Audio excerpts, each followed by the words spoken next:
भगवान श्री कृष्ण जी और काल्यवन के अंत की कथा।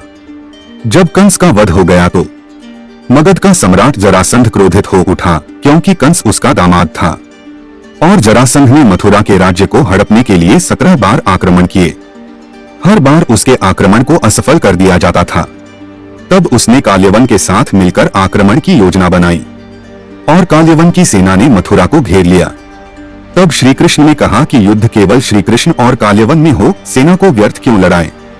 और श्री कृष्ण और काल्यवन के युद्ध में श्री कृष्ण रणभूमि छोड़कर एक गुफा में चले गए और गुफा में काल्यवन ने एक पुरुष को सोते हुए देख कसकर लात मार दी। वह पुरुष इक्ष्वाकु वंशी महाराज मांधाता के पुत्र तपस्वी राजा मुचुकुंद थे। उनके देखते ही काल्यवन भस्म हो गया। मुचुकुंद को वरदान था कि जो भी उन्हें उठाएगा वह उनके देखते ही भस्म हो जाएगा। भगवान श्री कृष्ण जी और कंस दासी कुब्जा की प्रसंग कथा। कुब्जा महाराज कंस की दासी थी और कुबड़ होने की वजह से उसको कुब्जा नाम मिला था। एक दिन कुब्जा चंदन, तिलक और फूलों का हार लेकर कंस के पास जा रही थी। तब भगवान श्री कृष्ण कुब्जा से आग्रह करते हैं कि वह ये तिलक, फूल उनको भी अर्पित करे। कुब्जा कहती है कि यह महाराज कंस के लिए है, मैं इसे उन्हें ही अर्पित करूंगी। तब श्री कृष्ण द्वारा बार बार हट करने पर कुब्जा मान जाती है और उनको तिलक, चंदन और फूलों का हार चढ़ाती है। कुब्जा कुबड़ी थी, इस वजह से वह भगवान श्री कृष्ण के माथे पर तिलक नहीं लगा पा रही थी। कुब्जा की इस पीड़ा को देखते हुए भगवान श्री कृष्ण ने उसके पैरों के दोनों पंजों को दबाकर ऊपर उठा लिया और कुबड़ापन ठीक होते ही कुब्जा भगवान श्री कृष्ण जी के माथे पर टीका लगाने में सफल हो जाती है। भगवान श्री कृष्ण जी और भगवान ब्रह्मा जी की कथा। जब भगवान श्री हरि विष्णु ने पृथ्वी पर श्री कृष्ण के रूप में अवतार लिया है तो ब्रह्मा जी उनके दर्शन करने के लिए पृथ्वी पर आए। यहाँ पर उन्होंने मोर मुकुट को अपने सिर पर धारण किए एक बालक को देखा जो गायों और ग्वालों के साथ मिट्टी में खेल रहा था। यह सब देख ब्रह्मा जी को लगा कि यह बालक विष्णु जी का अवतार कैसे हो सकता है।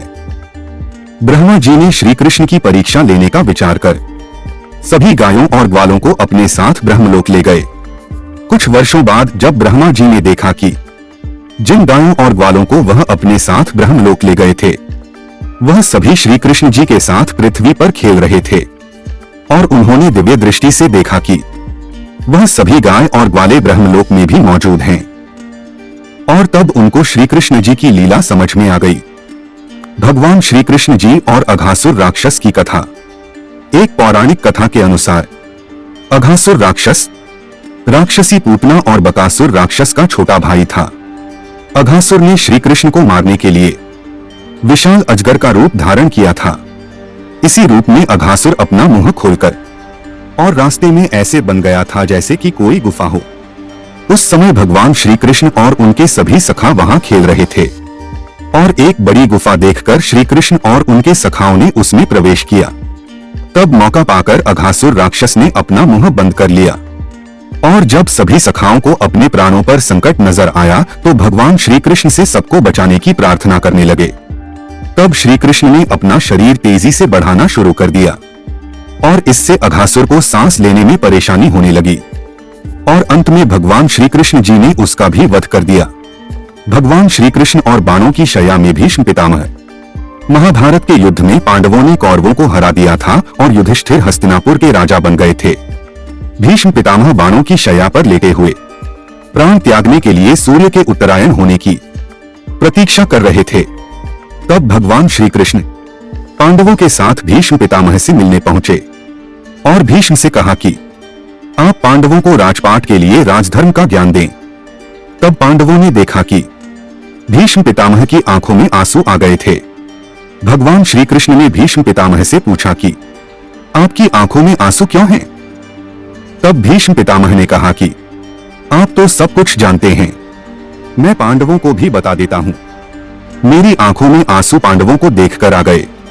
पांडवों के साथ स्वयं भगवान श्री कृष्ण हैं, फिर भी इनके जीवन में लगातार दुख आते रहे हैं। भगवान श्री कृष्ण और राजा पौंड्रक की कथा। एक पौराणिक कथा के अनुसार भगवान श्री कृष्ण के पास कई दिव्य शक्तियां जैसे सुदर्शन चक्र, कौस्तुभ मणि, पांचजन्य शंख थे। काशी नगरी का राजा पौंड्रक खुद को असली श्री कृष्ण और भगवान श्रीहरि विष्णु जी का अवतार कहता था। राजा पौंड्रक ने मायावी विद्याओं की मदद से नकली सुदर्शन चक्र बना लिया था। उसके पास भी कौस्तुम मणि के जैसी ही एक मणि थी। वह भी सिर पर मोरपंख लगाता और बांसुरी भी रखता था। और उसने भगवान श्री कृष्ण को नकली घोषित कर दिया था।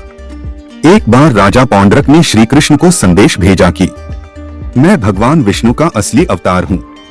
तुम द्वारिका छोड़कर भाग जाओ या फिर मुझसे युद्ध करो।